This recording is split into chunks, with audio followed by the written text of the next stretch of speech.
자, 오늘 본문 말씀 마태복음 2장 1절부터 12절까지의 말씀인데요. 왕으로 오신 예수님이라는 제목으로 우리 함께 나누고자 합니다. 마태복음 1장을 우리가 2주 동안 살펴봤는데요. 마태복음 1장에서는 예수님께서 다윗의 후손으로 오셨음을 강조하고 있다고 말씀을 드렸습니다.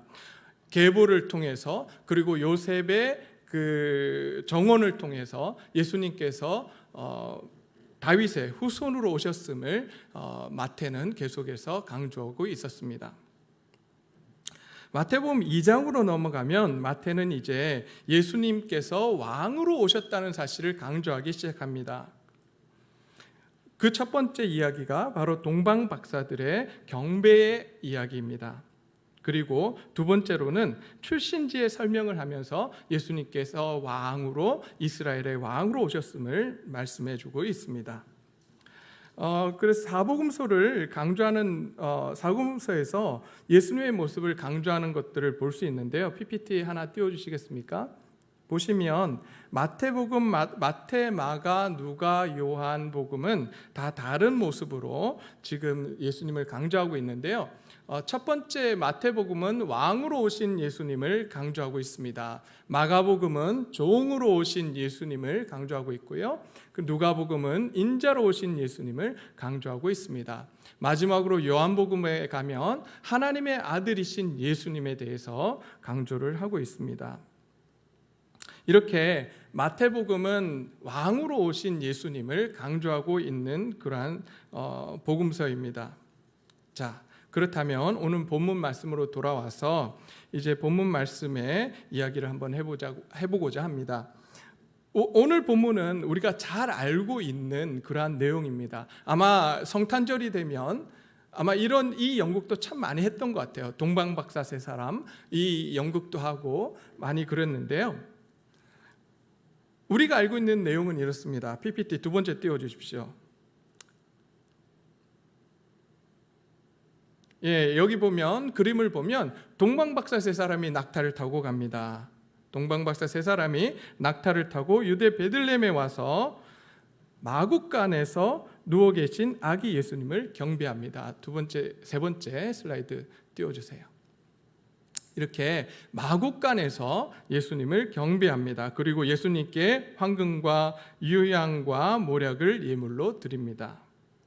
많은 찬송과 성가곡에서도 이렇게 가사가 적혀져 있기에 우리는 이렇게 이 이야기가 사실인 것으로 우리는 받아들이고 있습니다.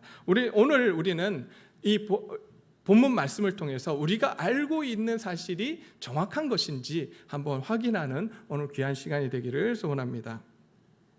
먼저 헤롯 왕에 대해서 우리가 한번 2장 1절에 보니까 헤롯 왕 때에 예수께서 베들레헴에 나시매라고 되어 있습니다. 헤롯 왕이라고 하면 우리가 성경에 몇 번 나옵니다. 근데 사실은 인물들이 좀 달라요.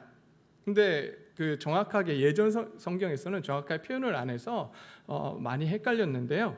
한번 PPT 네 번째 거 한번 띄워주시겠습니까? 보시면 지금 사실 헤롯 왕이라고 할 때에 헤롯 왕은 영웅들의 아들이란 뜻을 갖고 있는 헤롯에게 왕을 붙인 건데요. 이방인 출신의 왕이었습니다. 에돔 출신이었습니다. 그리고 첫 번째 오늘 본문에 나온 헤롯 왕은 지금 위에 제일 먼저 나온 헤롯 대왕이라고 되어 있죠. 이 왕을 지칭을 하고 있습니다. 헤롯 대왕을 지칭하고 있고요. 이 사람은 BC 40년에 로마 황제 아구스토에 의해 유대인의 왕으로 임명되었습니다. 그는 자신의 견제 세력이었던 사네드린에게서 정치적 권력을 빼앗아 순수한 의회 기능만을 유지하게 했고, 또 제사장도 단순히 종교적 기능만 하도록 했으며 제사장의 임명권도 자신이 가지기도 했습니다. 또한 그는 건축 사업에 전력을 다했고요. 그래서 유대인의 환심을 사기 위해서 예루살렘 성전 건축이라는 대공사를 펼치기도 했습니다. 그 성전 공사를 했던 왕이 누구냐? 바로 이 헤롯 대왕이에요. 그리고 유대인의 왕 예수님의 탄생 소식을 접할 때에는 베들레헴의 어린 아이들을 살육하는 잔혹성을 보이기도 했습니다. 그래서 오늘 본문에 나오는 이 왕이 누구냐? 바로 헤롯 대왕인 것입니다. 그가 BC 4년 70세를 일기로 죽자 그의 왕국은 세 아들 아켈라오, 헤롯 안디바, 빌립에게 분할되어 통치되어지게 됩니다. 두 번째 왕이 누구냐면 헤롯 아켈레오라고 하는 사람입니다. 이 헤롯 대왕 사후 유대, 사마리아, 이두메의 분봉 왕이 되었습니다. 여러분 잘 보이시지 않으실 텐데요. 그 분홍색, 이게 분홍색이 아니라 이게 붉은색, 그 지도에서 붉은색으로 표시되어 있는 이 지역이 바로 헤롯 아킬레오가 다스리던 그 지역입니다. 그 지역이 유대, 사마리아 그리고 이두메라고 하는 지역이 되게 됩니다. 이 왕은 수많은 학살과 학정으로 인해 로마 당국으로부터 공직에서 해임되어 다른 지방으로 추방되었다라고 합니다. 그가 유대인의 왕이 되었을 때에 예수님의 육신의 아버지 요셉은 하나님의 지시를 받아 가족을 데리고 갈릴리 나사렛으로 옮겨서 살게 됩니다. 그게 마태복음 2장 22절에 나오는 말씀이고요. 그렇게 해서 이 헤롯 아킬레오가 등장을 하고 그 다음에 여기는 제가 적어드리진 않았지만 한 명의 더 헤롯이 나옵니다. 그 사람이 누구냐면 헤롯 안디바라고 하는, 헤롯 안티파스라고 하는 그 사람입니다. 이 사람은 성경에서 분봉왕 헤롯이라고 언급이 되고 있습니다. 그는 첫 번째 아내와 이혼한 후 이복 형제인 빌립의 아내이자 자신의 조카인 헤로디아와 결혼을 합니다.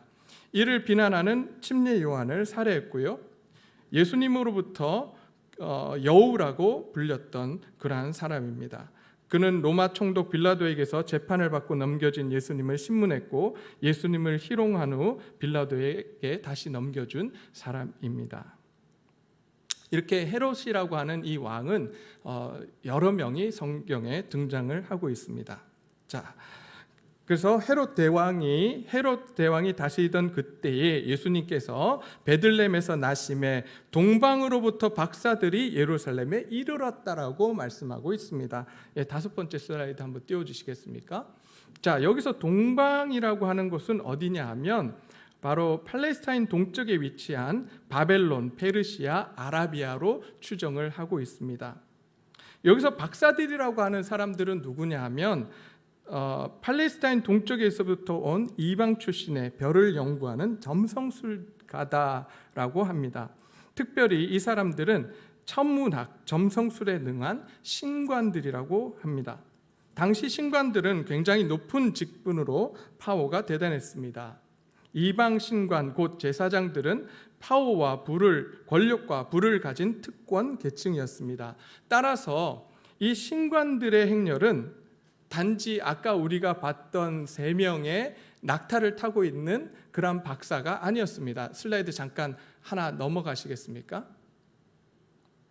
네, 지금 보시듯이 이 동방 박사들의 행렬은 이렇게 긴 행렬이었습니다. 20명에서 50명 정도로 구성되었던 그러한 행렬이었습니다.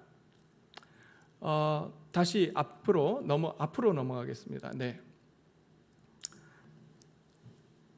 그런 행렬이기 때문에 우리가 동방박사 3명이 왔는지 아니면 4명이 왔는지 2명이 왔는지 우리는 알 길이 없지만 뒤에 나오는 선물의 개수로 우리는 대략해서 3명이지 않았을까 추측을 합니다.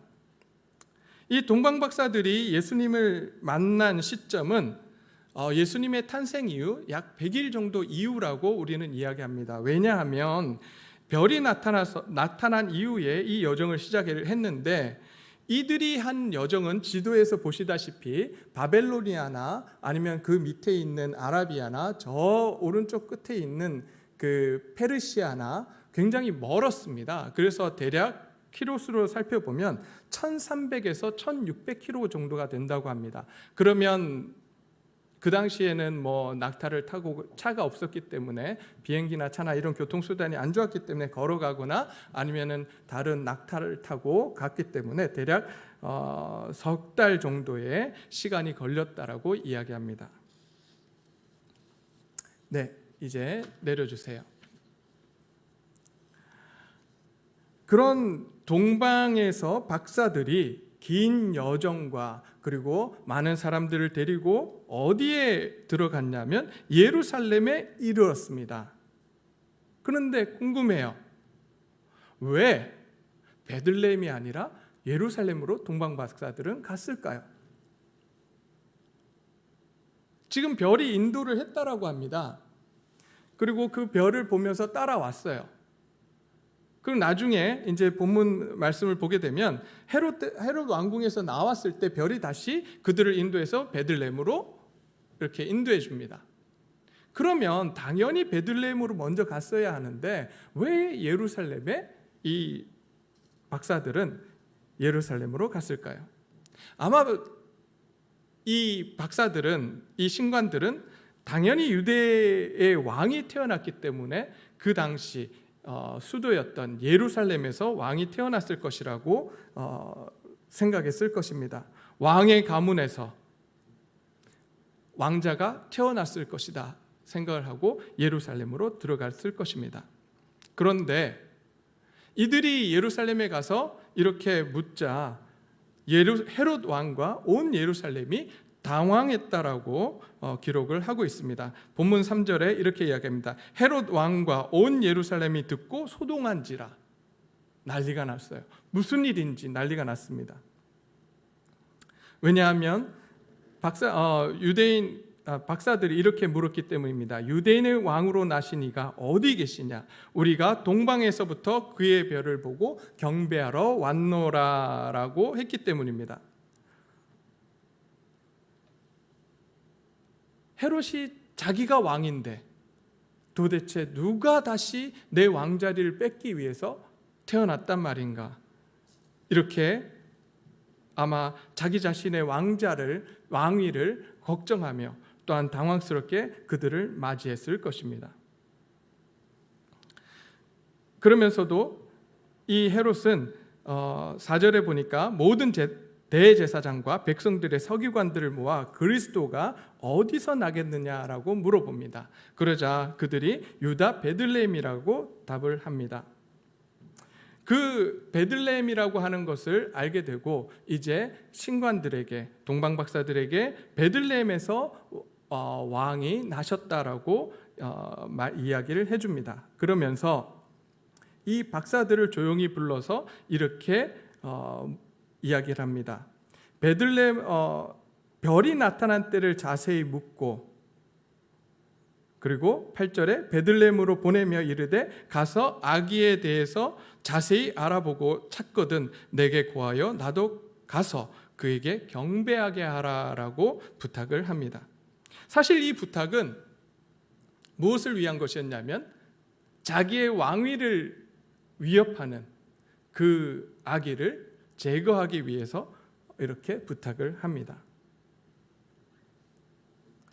이렇게 헤롯을 만나고 나오자 다시 별이 동방박사들 앞에서 움직이기 시작합니다.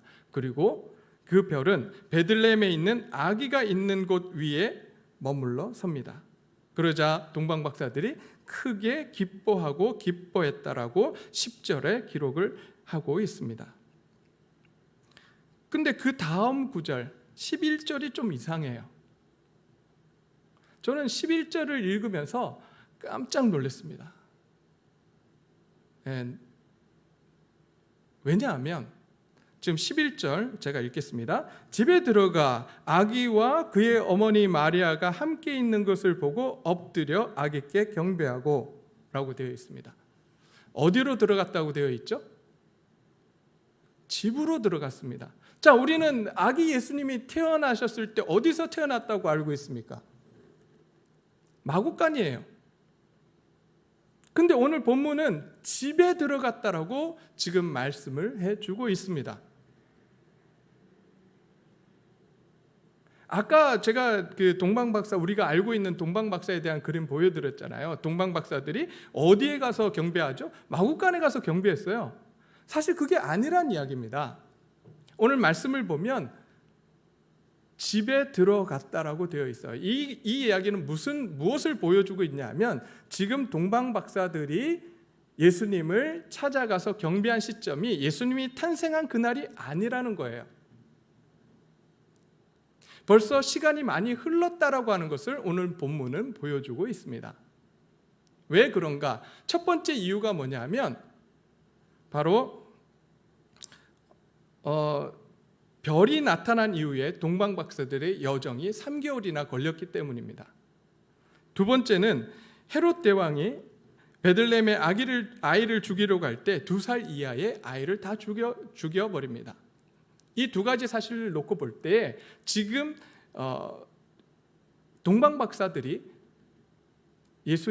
아기 예수님을 찾아가서 경배한 시점은 바로 예수님께서 태어나신 그 즈음이 아니라 시간이 흐른 뒤임을 우리는 알 수 있는 것입니다. 그러면 이런 이야기를 하시는 분들이 있더라고요. 그러면 태어나고 이제 아기가 태어나고 이제 그렇게 시간이 지났으면 집으로 나사렛 집으로 올라가지 왜 베들레헴에 있었겠느냐 이렇게 묻는 분들이 있습니다. 자, 그것에 대해서는 누가복음 2장을 보면 좀 해결이 되는데요. 누가복음 2장을 보게 되면 아기 예수님의 정결 의식을 생후 33일째 예루살렘에서 한 것을 우리는 볼 수 있습니다. 자, 두 번째는요. 우리 마지막 슬라이드 하나 띄워주시겠습니까?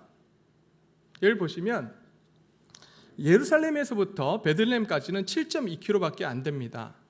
그런데 베들레헴에서 나사렛까지, 그 고향이죠, 요셉과 마리아의 고향 나사렛까지는 약 144km나 되는 거리입니다. 제가 지도 잘 안 보이시겠지만 빨간 그 박스로 해서 제가 이렇게 표시를 해두었습니다. 제일 밑에 있는 박스가 예루살렘과 베들레헴을 표시한 박스고요. 저 맨 위쪽에 있는 박스가 빨간 그 박스가 바로 나사렛입니다. 그러니까 144km, 부산에서부터 쭉 하면 대략 150km 되는 지점이 구미더라고요. 구미까지 아이를 데리고 산모가 지금 가야 하는 상황인 것입니다. 그런 상황 속에 과연 태어난 아이를 데리고 갈 수 있었을까? 아마 불가능하지 않았을까 싶습니다. 그러기에 요셉과 마리아는 집을 구하고 그 집에 들어가서 살면서 아마 아기 예수님을 돌보고 또한 산모도 몸을 추스리는 그러한 상황이었다라고 보여집니다. 그런 상황에 있는 집에 있는 요셉과 마리아와 그리고 예수님을 찾아간 동방박사들, 예수님을 경배합니다.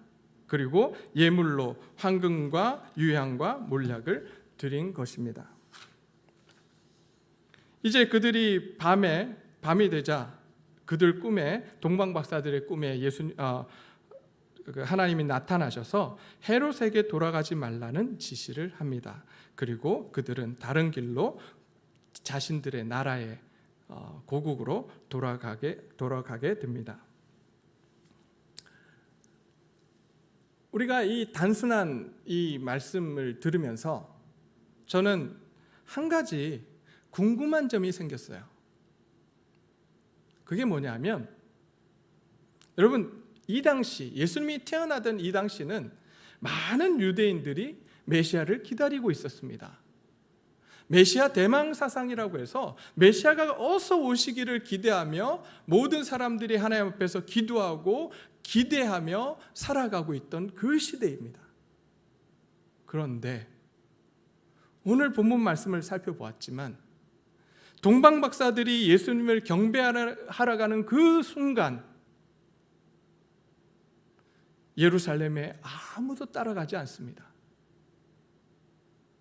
예루살렘에 있는 대제사장이라든지 서기관이라든지 바리새인이라든지, 아니 심지어 백성들까지도 따라가지 않습니다.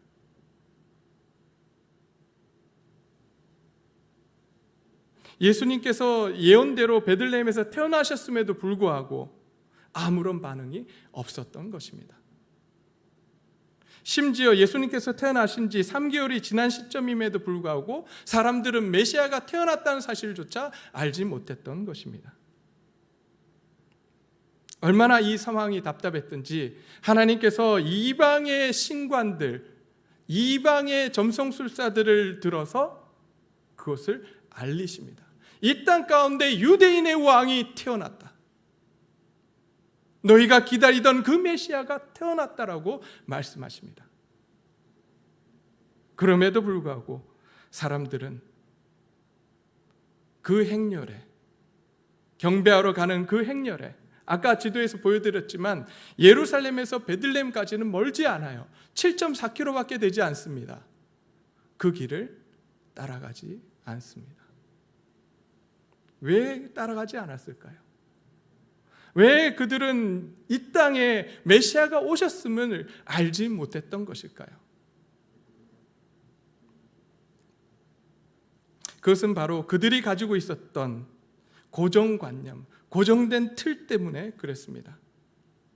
그들은 메시아가 온다면 당연히 왕궁에서, 좋은 핏줄에서, 좋은 환경 속에서 태어날 것이라고 믿었습니다. 그리고 그 메시아는 로마로부터 속국이 되어서 힘들어하는 이스라엘 백성들을 구원해서 다윗의 왕국을 다시 한번 건설하는 그 일들을 할 것으로 기대했던 것입니다. 그들이 보기에 마구간에서 태어난 예수님은 메시아가 될 자격이 없었습니다.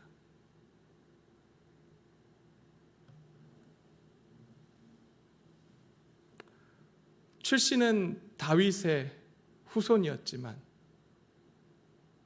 요셉, 속된 말로 듣보잡이었어요. 듣도 보도 못한 사람이었습니다. 저 시골 출신 나사렛 동네 사람이었어요. 마리아도 그랬습니다. 그러기에 그들의 입장에서는, 예루살렘에 있는 그들의 입장에서는 그런 사람들에게서 메시아가 난다고? 말도 안 되는 이야기예요. 이렇게 생각하며 메시아 탄생을 거절했던 것입니다. 예수님께서 사역을 시작하셨을 때에는 부자들에게 재산을 다 팔아 가난한 자들에게 나눠주라고 합니다. 대제사장들에게 가서는 그들의 사업을, 성전 안에서 벌이고 있던 사업들을 다 뒤집어 엎어버리셨어요. 바리새인들에게는 독사의 자식들이라고 하면서 강렬하게 비난하셨습니다. 더 이상 예수님은 그들에게 메시아, 곧 유대인의 왕이 되실 수 없었습니다. 그들이 가지고 있었던 틀에 맞지 않았기 때문입니다. 예수님께서 왕이 되시면 그들이 가지고 있었던 권력과 부를 빼앗길 것 같았기에 예수님을 제거하기로 결정합니다.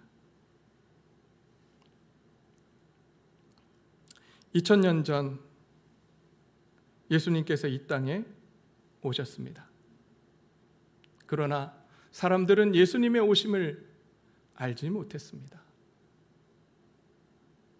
유대인의 왕으로 오셨지만, 이 세상의 왕으로 오셨지만 그들은 왕으로 모셔드리지 못하고 경배하지도 못했습니다.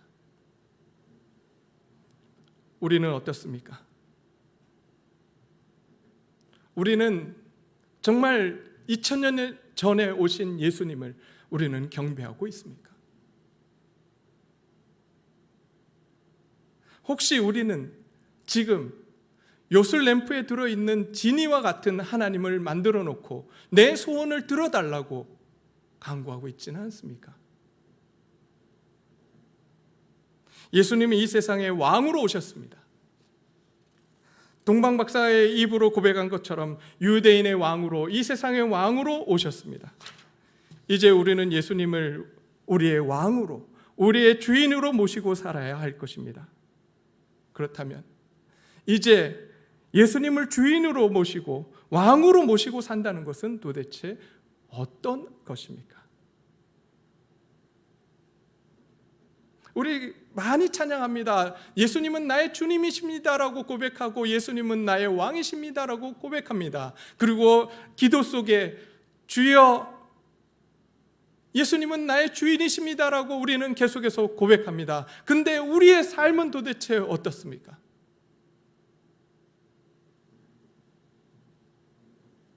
도대체 주인으로 모시고 산다는 것이 무엇입니까? 그것은 바로 우리 자신을 내려놓고 우리의 이익과는 상관없이 오직 예수님의 하나님의 말씀을 따라 순종하는 삶인 것입니다. 그 예수님께서 우리에게 명령하신 것이 무엇입니까? 서로 사랑하라는 것입니다. 내 이웃을 내 몸과 같이 사랑하라고 말씀하십니다.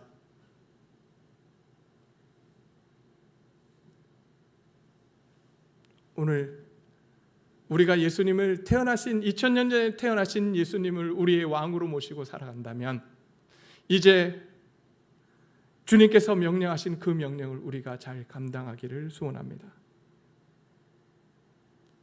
우리가 서로를 돌아보며 서로를 격려하며 서로를 사랑하며 살아가기를 소원합니다. 주님의 마음이 있는 곳에 우리의 마음이 있고 주님의 눈이 있는 곳에 우리의 눈이 있기를 소원합니다. 그래서 주님의 마음이 우리의 마음이 되어서 우리가 서로 사랑하고 우리 주위를 돌아보며 우리 이웃을 돌아보며 사랑하는 그 일을 우리가 잘 감당해가는 귀한 동래제일교회 성도님들과 제가 되기를 소원합니다.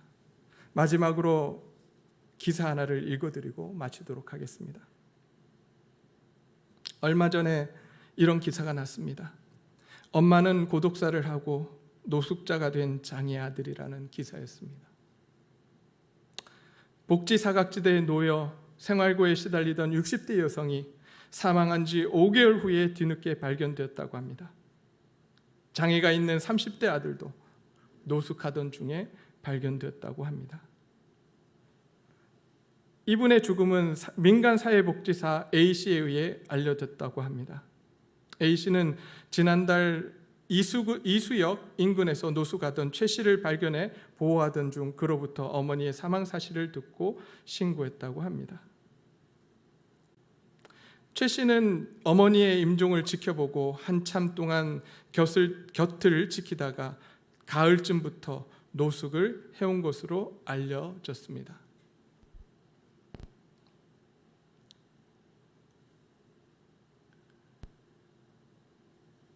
많은 사람들이 장애 아들인 이 사람을 지나갑니다. 그러나 아무도 그에게 눈길을 주지 않았습니다. 오직 한 사람, 바로 민간사회복지사 이 한 사람이 손을 내밀었고 그 내민 손에 의해 이 아들은 위로를 받고 그의 어머니의 죽음이 세상에 알려지게 된 것입니다. 아마 하나님께서 오늘 이 순간 우리에게 원하시는 것은 큰 것이 아닐지 모르겠습니다. 단지 이 작은 한 사람에게 관심 갖고 그 한 사람을 세워주는 일을 우리에게 명령하고 계시는지 모르겠습니다. 우리가 이 일에 힘쓰기를 소원합니다. 우리가 이렇게 주위를 돌아볼 때에, 돌아보는 삶을 살 때에 우리는 진정으로 왕으로 오신 예수님을 경배하는 것이며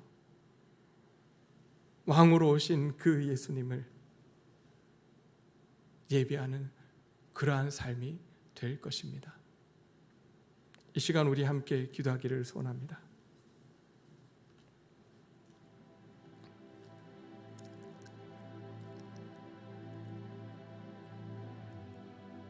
이제 예수님이 정말 우리의 삶의 주인이 되시기를 소원합니다. 예수님이 우리 삶의 왕이 되시기를 소원합니다. 예수님이 우리 교회의 주인이 되시기를 소원합니다. 예수님이 우리 교회의 왕이 되셔서 이제 그분이 명령하시는 것들을 우리가 잘 감당하는 저와 여러분이 되기를 소원합니다. 왕 되신 주께서 우리에게 이렇게 말씀하십니다. 서로 사랑하라. 내가 너희를 사랑한 것 같이 서로 사랑하라. 내 이웃을 내 몸과 같이 사랑하라고 우리에게 명령하고 계십니다. 이제 우리가 그 명령 앞에 순종하기를 소원합니다. 하나님, 나를 사용해서 하나님의 원하시는 그 일을 감당할 수 있도록 하나님 도와주십시오. 내가 사랑하기를 원합니다. 내가 내 이웃들을 돌보기를 원합니다. 나만 생각하는 것이 아니라 나를 넘어서서, 우리를 넘어서서 하나님의 사랑을 기다리고 있는, 하나님의 은혜를 기대하고 있는 그들에게 다가가기를 소원합니다. 우리 이렇게 하나님 앞에 간절히 기도하기를 소원합니다. 함께 기도하시겠습니다. 아버지 하나님, 그렇습니다.